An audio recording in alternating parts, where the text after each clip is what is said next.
It's a new year, and I'd like to come clean. My name is Bill, and I fly private. And so does every other person who calls themselves an environmentalist who can.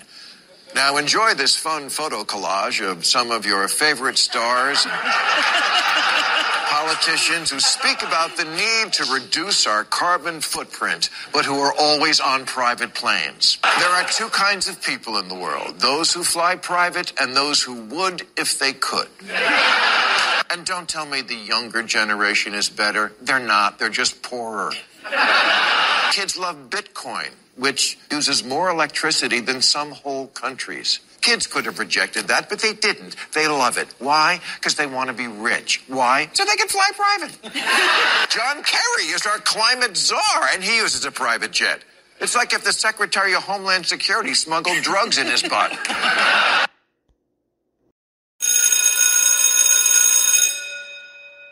Good morning. It is Friday, March the 3rd, and this is The True Conservative. Welcome to all the butchers, bakers, and candlestick makers out there. I'm Ron, your host and the only true conservative in the United States today. So today, after the Serenity Prayer, we will have no free lunch, Fox News, Donald Trump, probable cause versus reasonable suspicion, and a Medal of Honor presentation by President Barack Obama to Sergeant Dakota Meyer. All that and more when I get back.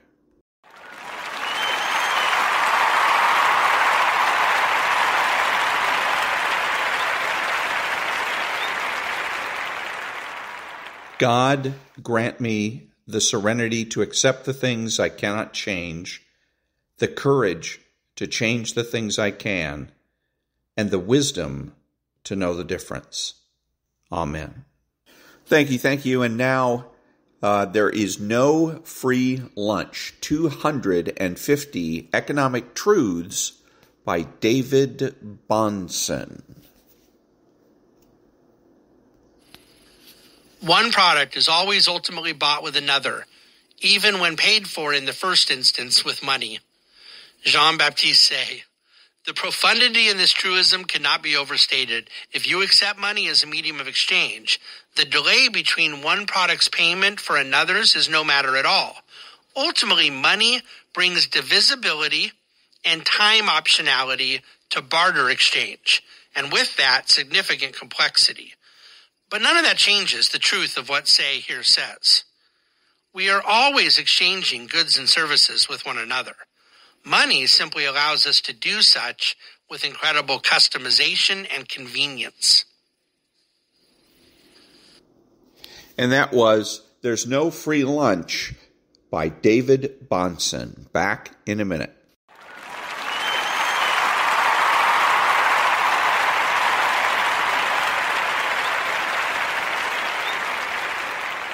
Thank you. And now a little bit of Fox News talking about President Joe Biden, and Washington, D.C. Turning now to D.C., Democrats are lashing out after President Biden sided with Republicans. You heard me right. Agreeing to sign a resolution to cancel a proposed D.C. crime bill that would have reduced prison sentences and made it easier to commit crimes in the nation's capital. That makes sense. President tweeted this: I support D.C. statehood and home rule, but I don't support some of the changes D.C. Council put forward over the mayor's objections, such as lowering penalties for carjackings. If the Senate votes to overturn what D.C. Council did, I'll sign it. The reaction from the president's party was fierce. One unnamed House Democrat telling The Hill, quote, the White House bleeped this up royally, calling it bleeping amateur hour, and adding that Democrats are, quote, extremely pissed. And squad member AOC, Alexandria Ocasio-Cortez, expressed her outrage too, tweeting this: this ain't it. D.C. has a right to govern itself like any other state or municipality. If the president supports D.C. statehood, he should govern like it. Plenty of places pass laws the president may disagree with. He should respect the people's government of D.C. just as he does elsewhere. Tommy, first, what the D.C. Council did here, will pop up the motor vehicle theft. It went up 111% in D.C. So what does the D.C. Council do? What do libs do? They say we are going to reduce maximum sentences, nearly every mandatory minimum sentence gone, and get this, lower the penalty for carjackings. Yeah, they redefine what lawlessness and thuggery is. That is their standard. But even the mayor came out and said this is a bad idea. But for me, although I'm glad that President Biden is doing this, don't get me wrong, I absolutely am, it still rings a little disingenuous to me because this president placates to certain groups. Either you're BLM to fund the police or you're law and order. There's not a lot of room in this country right now to be in between because there's not much of a gray area when you look at our big liberal blue cities and their crime rates. But I will say this. The Democrats are going to have to reckon with the factions within their own party because you heard from some of these other Democrats that are extremely pissed, as they said so eloquently, at what this president has done. So there is going to be a loud faction of this party that is the defund, the BLM movement. They're going to have to reckon with that. But the thing that the Democrats have that we sadly do not is that they will still fall in line because they understand in 2024, Americans care about crime. So Biden is playing this very well. It still rings very disingenuous to me, but he is smart strategically, and we know that the squad and the others, they will fall in line as Democrats always do. Harris, it is disingenuous because the White House put out a statement saying, we're going to veto this essentially, and then they did an about-face. Well, that's not new. But I agree with you. I think that, it's a great thing because we're soft on crime, can't happen, so on and so forth. The timing is interesting. So now we know he's running. Yeah. This was the big flag that says I'm running. But at the same time, AOC, was that before or after she wrote the check for that dress that they're investigating with Tax the Rich that's now, how were the funds used to pay for things with her campaign? So she already reimbursed that. You look at some of the left, and particularly on the far left, he's not going to flex to them because he needs independence and he knows it. Mm-hmm. No matter who he goes up against, whoever it turns out to be, he's going to need that. And we still haven't heard that resounding, well, let's see if he signs it. Yeah. He said take it out. He didn't say press it on through and then watch me veto it, and then the White House press secretary backs off a little bit. But yeah, would he really call their bluff? Yeah, you know who else is extremely pissed, Emily? Voters. And I believe Biden looked over at Chicago and he said Mayor Lori Lightfoot fired, and he looked over at San Francisco, Chesa Boudin fired, New York, the House of Representatives fired because Republicans were empowered because of crime. Yeah, so here's the thing. President Biden does not do anything, I think we've ascertained and can say this comfortably, without someone telling him to do it. And actually, AOC is right. She said if you actually did believe in statehood, then you wouldn't actually step in here. She's right, and that's the rub. He's placating, to your point, he is placating to that super woke left faction of his party. Yes, I believe in statehood. Yes, totally. But he's also having some common sense in there because they are seeing the writing on the wall, the majority of his party, which is that they cannot stick behind these woke libs because that is killing people by the hundreds of thousands. So I see him as, again, just a puppet and a robot. Yeah. And it's clear his comments are disingenuous, absolutely. But I wonder who will win, because you're right, they're going to fall in line. So which will be the loudest voice come 2024? The centrist, realistic Democrats that know they have to have people that will vote for some type of law and order, or are they going to capitulate again to the four on the left? I think the centrists get it. And a lot of said independents, because you're seeing some of the Democrats now. Look at Kyrsten Sinema. It's not just about being a centrist now. They actually might leave the party. Right. President Biden, if you look at his whole career, it's the politics of opportunism. So if it's popular in the 90s to sign the crime bill, he'll do that. But then once he'll kowtow to the far left, and then now kind of thread this needle of D.C. statehood, but also this is unpopular if I'm going to run again. This is how President Biden does politics. No principles. It's just politics of opportunism. And you see that on display yet again with what's going on in D.C. It took him 6 months to address violent crime after he became president. That shows where his priorities lie. It's election season. Hey, everyone. And that was Fox News with a little bit of analysis about the prospect of President Biden vetoing or actually signing a bill that overturns Washington, D.C.'s council's bill about reducing the sentences for carjacking, etc. Back in a minute.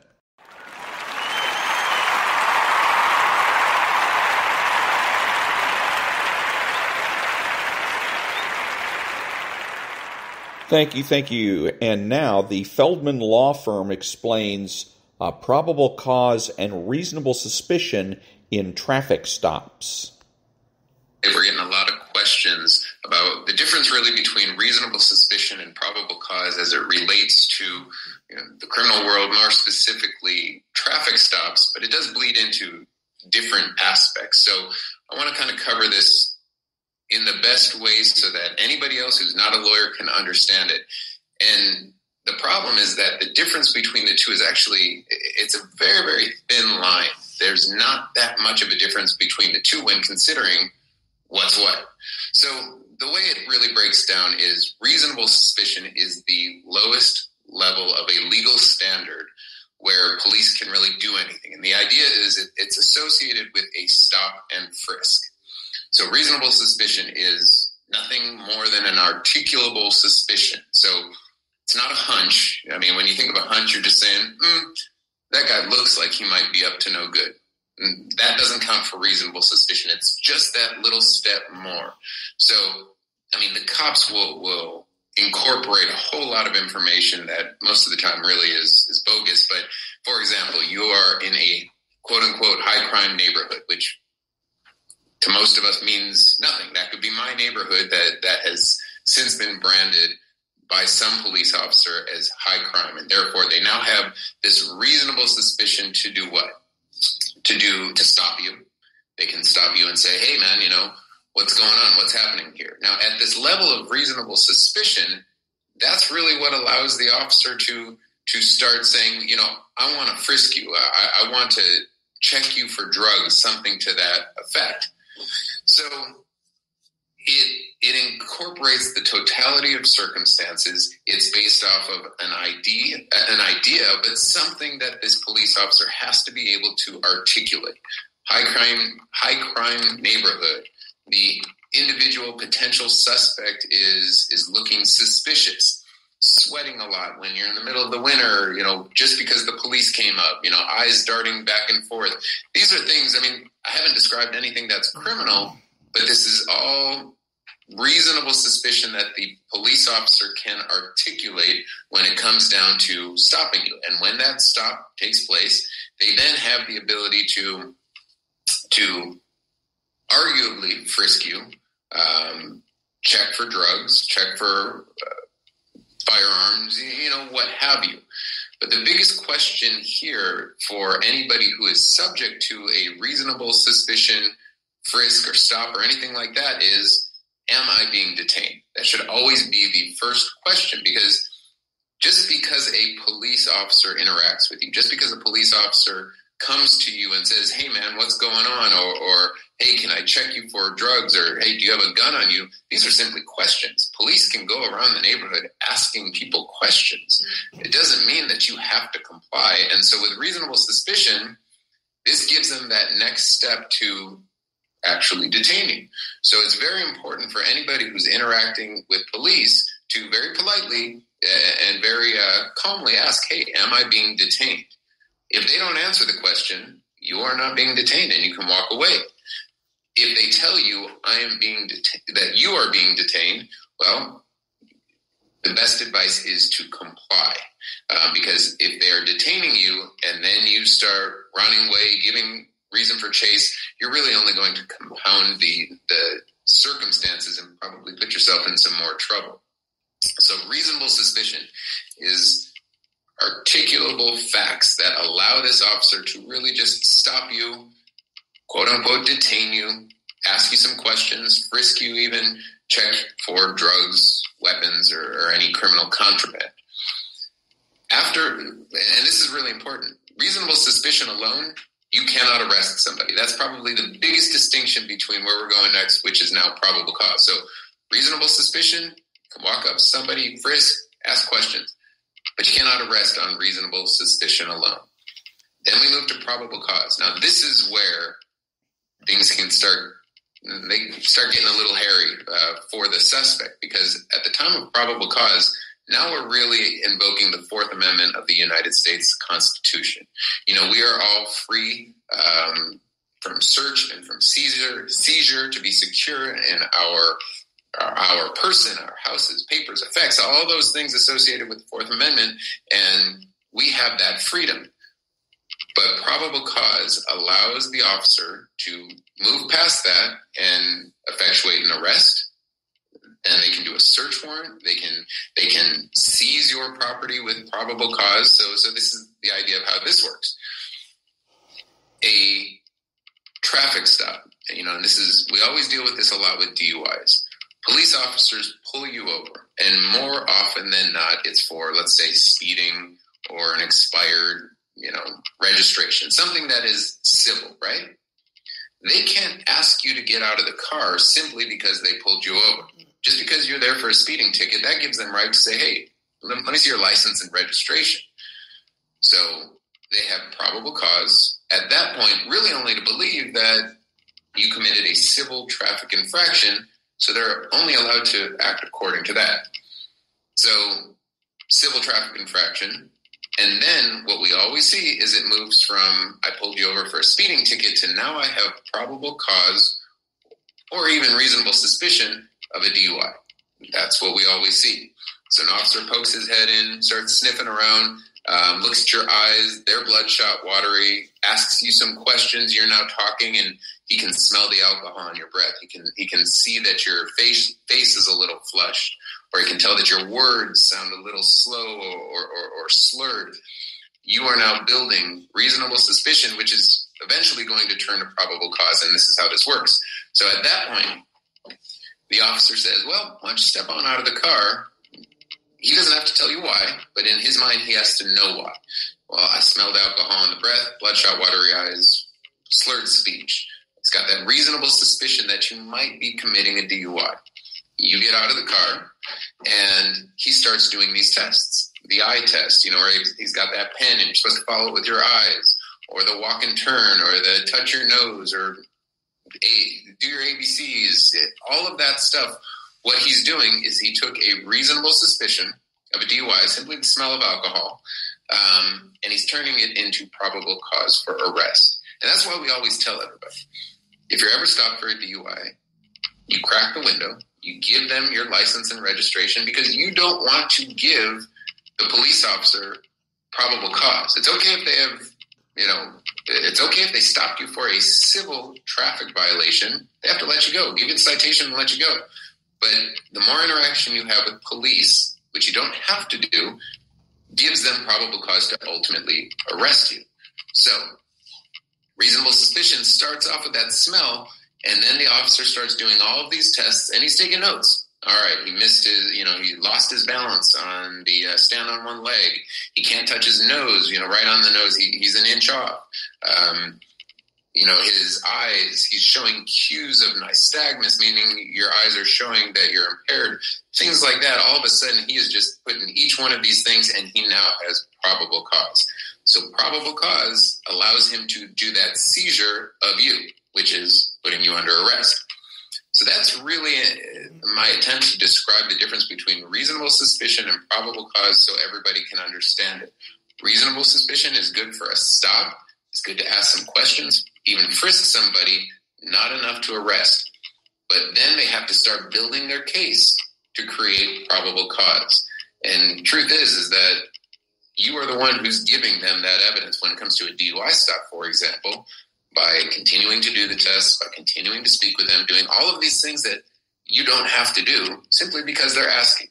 So I hope this helps clear up the difference between reasonable suspicion, probable cause. It is a difficult legal standard to really break down and to truly understand, but if you have any questions, I am always available. I give you my cell phone, 602-540-7887. You can call me, you can text me, you can email me, whatever you need. If you're having any issues distinguishing between the two, or you've been arrested and you're trying to figure out, did they have probable cause for the arrest? I mean, these are questions I answer on a daily basis. It's a free consultation, and we don't charge you for this simple conversation. So I hope the information helps. If you're still left with questions, give me a call, drop me a line, and we'll talk more about it. Thanks so much for paying attention today. And that was the Feldman Law Firm on probable cause and reasonable suspicion. So why did I play this? Because the government has no rights, but you do. Back in a minute.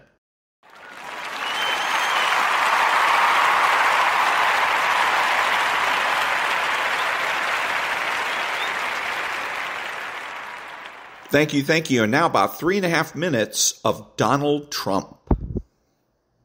Past generations of Americans pursued big dreams and daring projects that once seemed absolutely impossible. They pushed across an unsettled continent and built new cities in the wild frontier. They transformed American life with the interstate highway system. Magnificent it was. And they launched a vast network of satellites into orbit all around the earth. But today, our country has lost its boldness. Under my leadership, we will get it back in a very big way. If you look at just 3 years ago, what we were doing was unthinkable. How good it was, how great it was for our country. Our objective will be a quantum leap in the American standard of living. That's what will happen. Here are just a few of the ways we can do it. Almost 1/3 of the land mass of the United States is owned by the federal government, with just a very, very small portion of that land, just a fraction, 1/2 of 1%. Would you believe that? We should hold a contest to charter up to 10 new cities and award them to the best proposals for development. In other words, we'll actually build new cities in our country again. These freedom cities will reopen the frontier, reignite American imagination, and give hundreds of thousands of young people and other people, all hardworking families, a new shot at home ownership and, in fact, the American dream. Another big opportunity is in transportation. Dozens of major companies in the United States and China are racing to develop vertical takeoff and landing vehicles for families and individuals. Just as the United States led the automotive revolution in the last century, I want to ensure that America, not China, leads this revolution in air mobility. These breakthroughs can transform commerce, bring a giant infusion of wealth into rural America, and connect families in our country in new ways. Likewise, through our Strategic National Manufacturing Initiative, which is going to be very big and very, very successful, we will turn forgotten communities into hives of industry, producing the goods we will no longer import from China. We will also have a major initiative on lowering the cost of living with a special focus on lowering the cost of a new car and lowering the cost to build a single-family home. And they will be beautiful homes. And I will ask Congress to support baby bonuses for young parents to help launch a new baby boom. Finally, I'll challenge the governors of all 50 states to join me in a great modernization and beautification campaign, getting rid of ugly buildings, refurbishing our parks and our public spaces, making cities and towns more livable, ensuring a pristine environment, and building towering monuments to our true American heroes. Very importantly, I will also make sure all of these new places are safe. We love and cherish our police. They will do the job the way they have to. It is time to start talking about greatness for our country again. I will dramatically increase living standards and build a future that brings our country together through excitement, opportunity, and success. Thank you very much. And that was Donald Trump.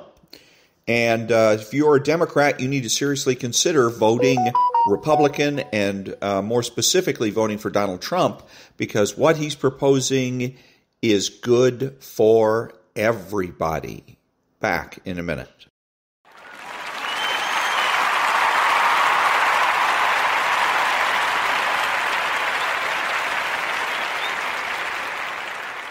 All right, thank you. And now, something a little bit different, something I found on YouTube that I think is very appropriate for this podcast, and that is a Medal of Honor award ceremony. This is during the Obama administration for a Marine Corps sergeant. It's supposed to last about 19 minutes, but I may decide to cut it short. But here it is. If you would, please pray with me. Almighty God, we pause to acknowledge your grace, which has brought us to this momentous day. We confirm by this ceremony that in accordance with your divine guidance, our forebears established a nation rooted in the ideals of courage and virtue. We now yield to your direction for this country, even as we bestow its highest honors on Sergeant Dakota Meyer, who himself sacrificed to defend its most cherished values. God, hear our gratitude for your honing Sergeant Meyer's character through the loving support of his family, as well as countless mentors and friends. Know of our thankfulness for emboldening this Marine's spirit so that when called on to preserve the safety and dignity of his comrades, he was able to find it within himself to demonstrate the valor and intrepidity of his character. God, for his selflessness and courage revealed that day in Kunar province, this nation is indeed exceedingly grateful. We ask now that you would touch his humble spirit, that he would know that as the nation's highest award is draped around his neck, you encircle him with the depth of your love, acknowledging not only him, but those Marines and sailors who were so much a part of his actions on that fateful day. Speak to him in the privacy of his heart and assure him that as his actions are honored, you equally recognize those who demonstrated their willingness to sacrifice everything in order to uphold the ideals we honor this day. With that in mind, we pray your abiding grace on the families and friends of the Marines, sailors, soldiers, airmen, and Coast Guardsmen who have given their lives in service to this country. And we lift up in prayer all those who remain in harm's way throughout the globe. Now bestow your wisdom on those who lead this nation and shape her endeavors. Guide them and each of us by the example of these our heroes who loved country more than self, mercy more than life. God, bless America. In your holy name we pray. Amen.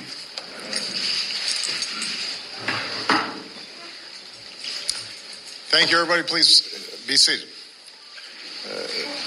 Thank you, Chaplain Kibben. Good afternoon, everyone. And on behalf of Mexal and myself, welcome to the White House. It's been said that where there is a brave man in the thickest of the fight, there is the post of honor. Today, we pay tribute to an American who placed himself in the thick of the fight, again and again and again. In so doing, he has earned our nation's highest military decoration, the Medal of Honor. And we are extraordinarily proud of Sergeant Dakota Meyer. Today is only the third time during the wars in Afghanistan and Iraq that a recipient of the Medal of Honor has been able to accept it in person. And we are honored to be joined by one of the other two recipients, Sergeant First Class Leroy Petrie, who is here. I would point out something else. Of all the Medal of Honor recipients in recent decades, Dakota is also one of the youngest.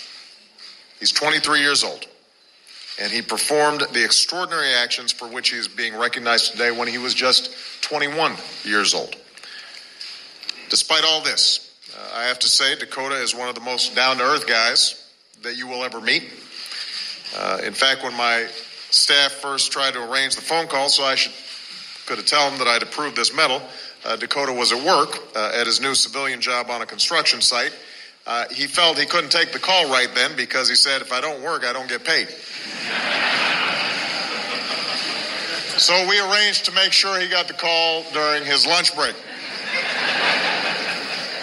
I told him the news, and then he went right back to work. That's the kind of guy he is. He also asked to have a beer with me, which we were able to execute yesterday. Dakota's the kind of guy who gets the job done. And I do appreciate, Dakota, you taking my call.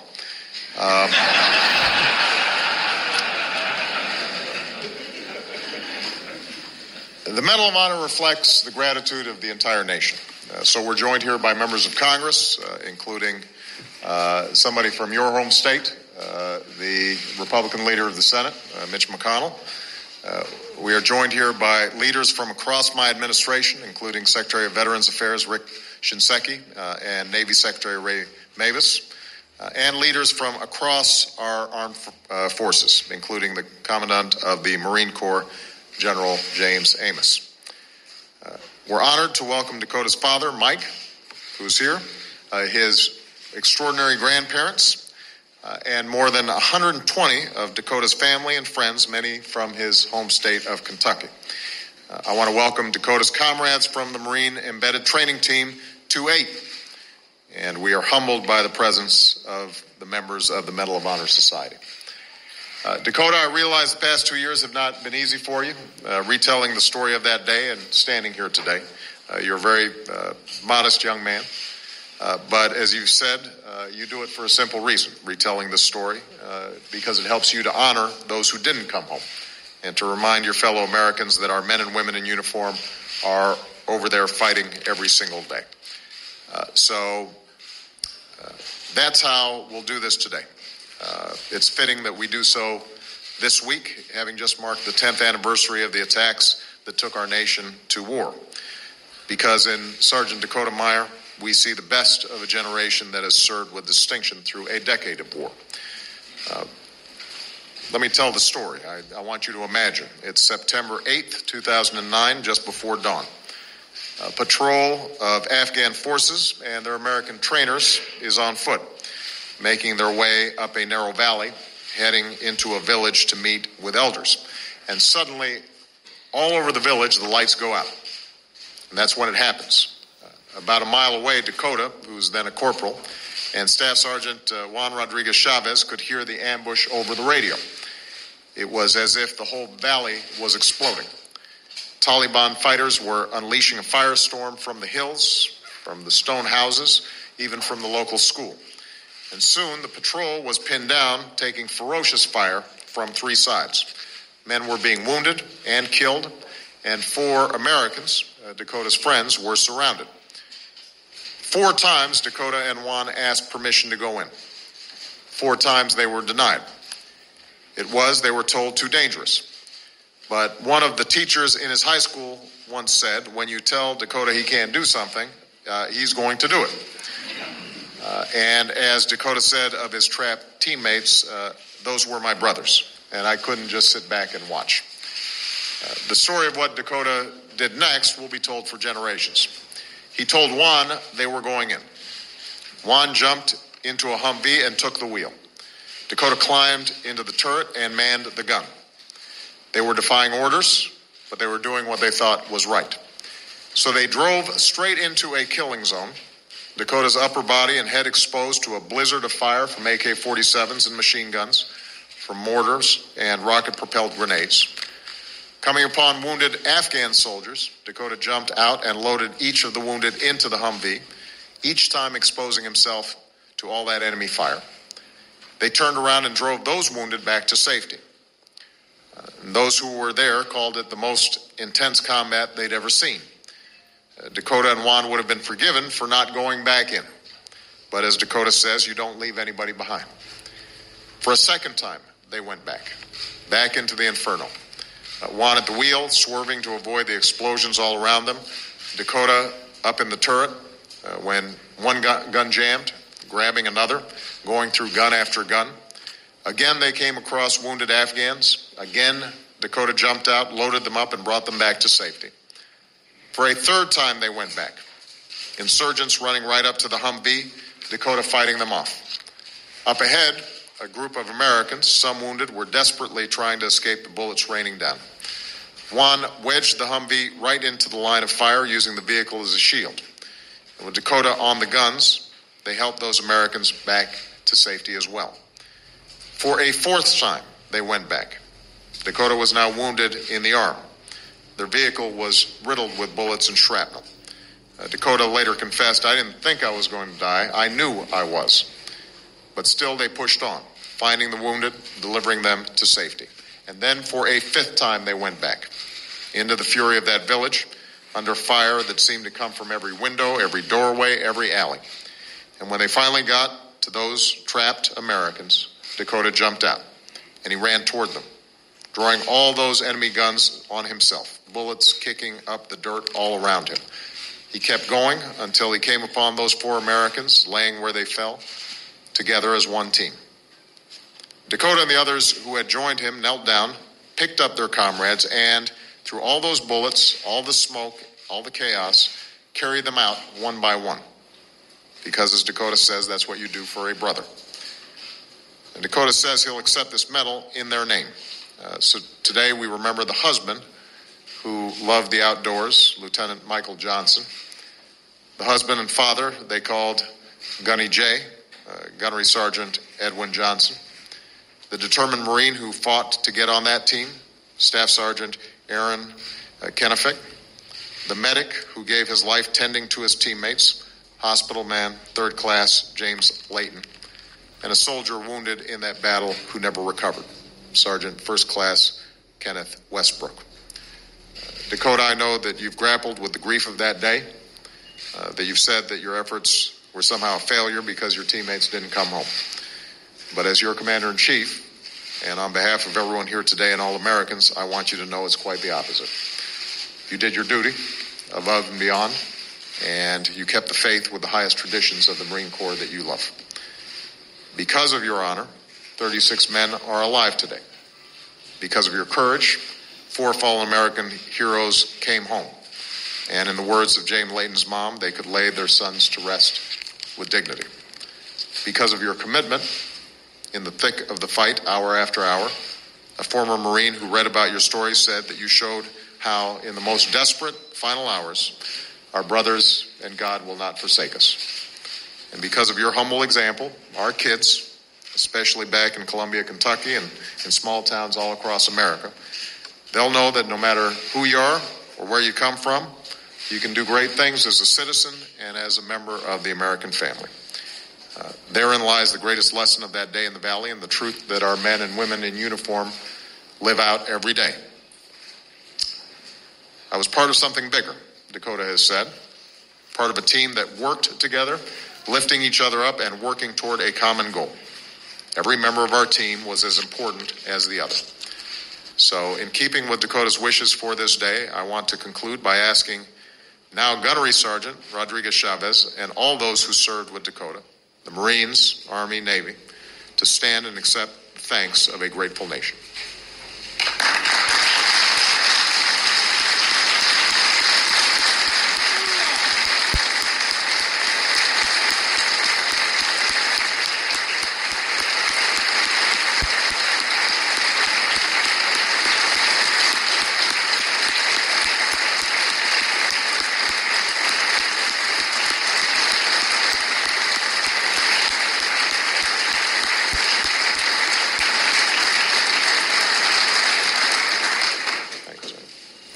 Every member of our team is as important as the other. That's a lesson that we all have to remember, as citizens and as a nation, as we meet the tests of our time here at home and around the world. To our Marines, to all our men and women in uniform, to our fellow Americans, let us always be faithful. And as we prepare for the reading of the citation, let me say, God bless you, Dakota. God bless our Marines and all who serve. And God bless the United States of America. Semper Fi.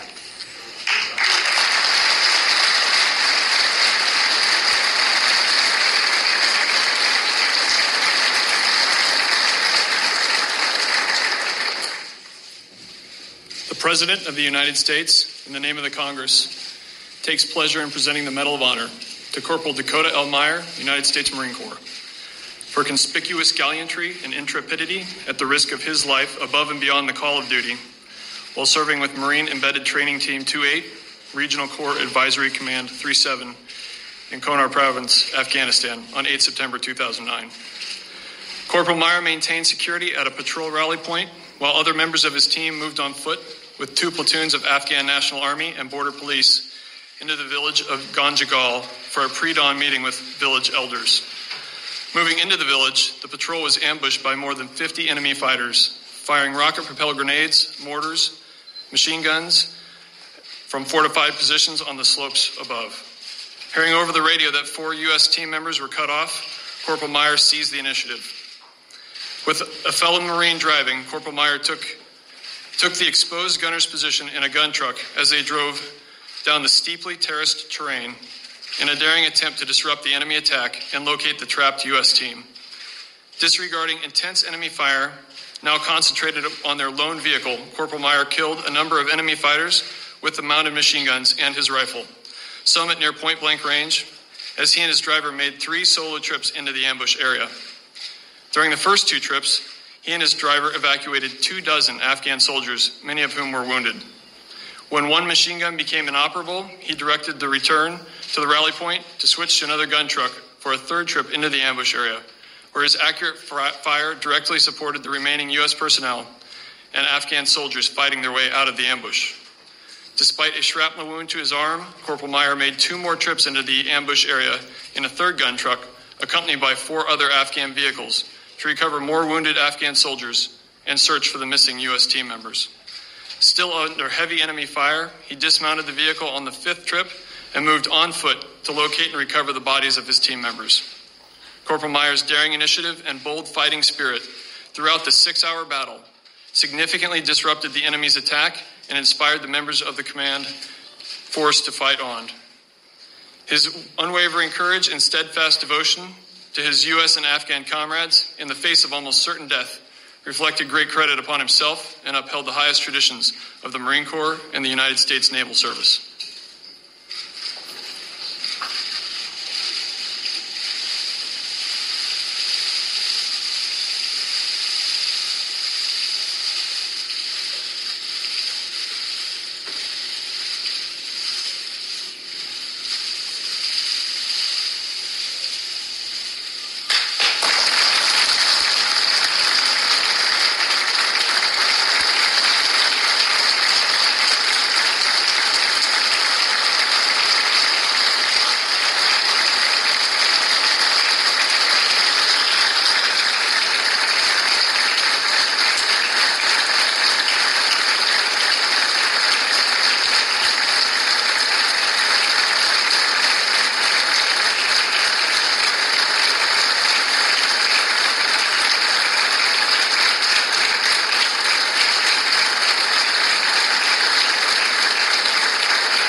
And that was the presentation of the Medal of Honor to Sergeant Dakota L. Meyer by President Barack Obama.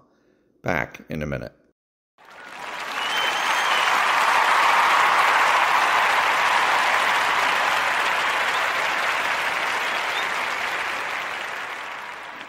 This is Ron, your host, the only true conservative in the United States today, bidding adios to all the butchers, bakers, and candlestick makers out there.